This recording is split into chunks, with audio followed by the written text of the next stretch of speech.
Does that answer your question? It's easy to talk politics and to give economic analysis of what's going on in America. But it's much harder to say, okay, that's fine. That's my college career. As an undergraduate, I was a radical and I had a beard.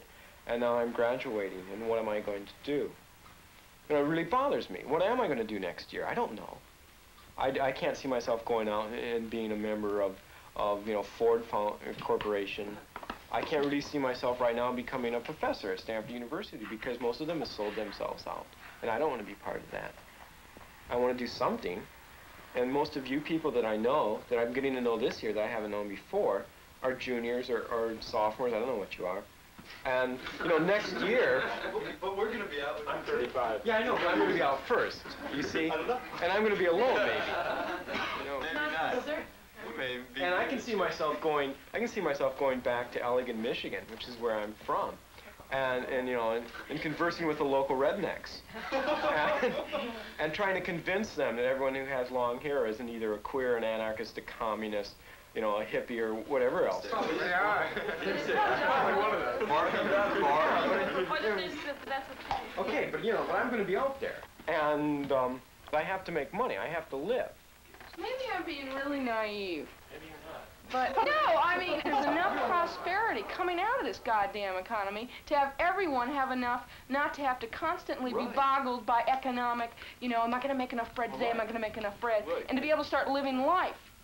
And you know, it seems retrogressive to start saying, well, we want everyone to leave the factories and start a gas station or a food store. No, I don't think we're not going to reform the economy and, you know, evolutionary socialism or anything like that. I mean, we're going to have to take over power someday. Well, there. And you know, just screw the whole capitalist thing. I mean, that's very And set up what? Another system that bases itself on power and political prerogative? Decentralized socialism. You I mean, you know, I'm not very optimistic about seeing that. but you know, that's our model, and that's our end, that we use all these things as tools to build towards. Also with the idea that to be a human being, you know, in America today means being involved in that struggle. At least it means that to me. Yeah. Well, my father's a corporation executive. He's kind of an interchangeable part in the sense that he's been steadily moving up the corporate ladder since as long as I can remember. He started off with Coca-Cola, was a financial vice president of CBS, then a Lever Brothers vice president. Now he's with Weyerhaeuser. It's a large lumber firm. And he's a very successful, nice man. He doesn't have much faith in other people. And believes that he should be making decisions for them. I don't know how much of an effect he's had on me, but I found it really, really mind-blowing to read a diary he kept in 1940 when he was leading a group of Stanford students in an exchange with Japan. This was just before the war broke out. And he would write about 2 or 3 hours every day. Every morning from 9 to 11 or something like that, you know, really super organized.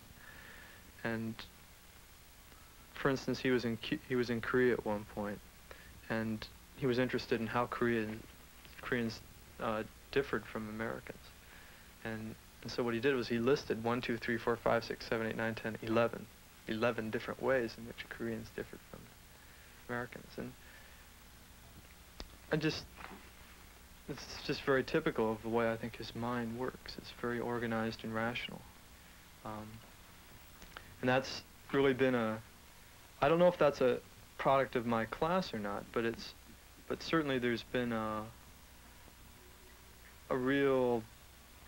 there's a clamp on emotions there has been in my family. And I tend to think that's true of other people from the upper middle class, or from the upper class for that matter. I guess I come from the upper class. Whereas, just from talking to some of the guys in SDS here who come from like lower middle class families, and especially Jewish families, there's an awful constant kind of bickering and really hassling things out at the dinner table rather than let's all be polite and smile at each other. And so I've found, you know, that whole personal liberation in terms of feelings has just been essential for me.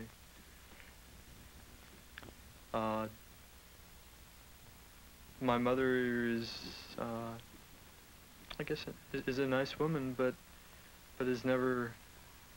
has repressed her feelings too, I think. Has spent probably too much of her time drawing up lists for the maids and the gardeners, to the point where she really hasn't been able to do much with her life. She's going back to school a bit, but I think it's too late. And it sort of saddens me to see my parents haven't been beaten down, hardly. They're at the top of the system. But to see their lives really so wasted and they're so unable to change. That's the state the campus. Wait a second. I can't read it. Well, sunlight. Are they all the same or different? No, they're different. You want another copy? No, it is November 20th. Apathy is... Yeah, there's 14th, 12th, and 20th.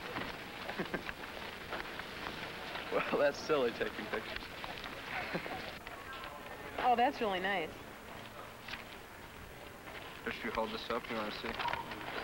It's an invitation to Pitzer. What? To come to the inaugural ball night in his honor. Oh, wow. You have to accept it? Well, as secretary, well, I don't know if he's going to be around. I'm going to try and go in to see him if he's there. Mark? Tell him we're going to come to visit him tomorrow. Mark, are you going to be here at lunch? You going to eat it here? I don't know. I might go to San Francisco State right now. Why? This is Well, just December all those 1st, things 1968, right Standard there. Chapter Huh? SDS, Kenneth People that Sandbarn here, Pitzer, just Colon. off-campus people You're don't cordially know. invited to an inaugural Well, ball in if I your don't honor to be go, held I December always eat 2nd, lunch, so I'll do 1968 at it. 8 p.m. within the confines of Toyon Hall on the Stanford campus. Entertainment will feature Stonehenge. Dress is optional. Sincerely ours, the people. So, you gonna be able to find it? Lenny wrote it up. Lenny, last night. Italic letters. Nice. It's not quite classy enough for a normal invitation, but it's not too bad. Who else is going? Where's Hale's going, I think? I think just one. Are you driving up? Yeah. Good. Or David and Fred. Contact.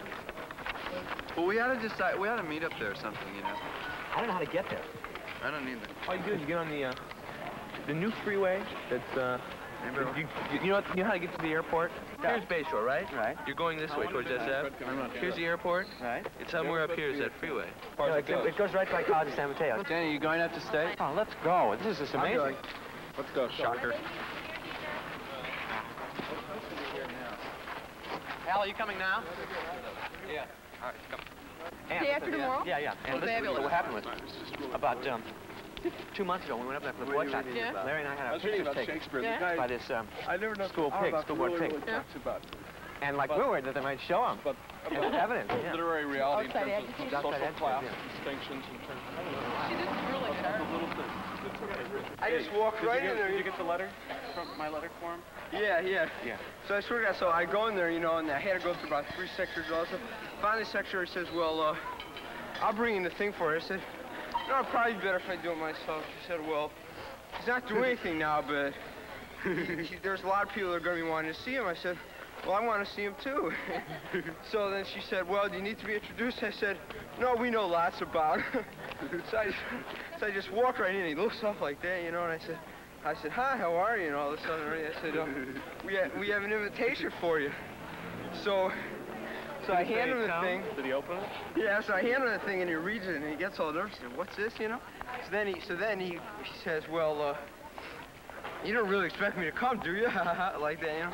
So I said, well, we didn't think you were going to spend all your time on government contracts. It's really funny.